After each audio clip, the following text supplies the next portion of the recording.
پروردگارا، بندگانت گناه کردن، شیطان فریبشان داد، از گناه اونها بگذر پروردگارا.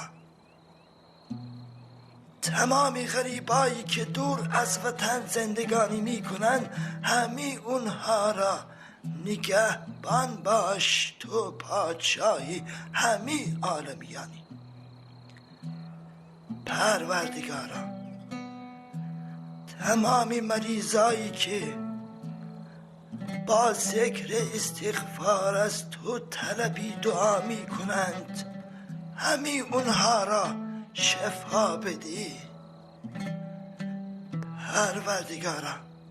برای بی فرزندان فرزندای سالی نصیبش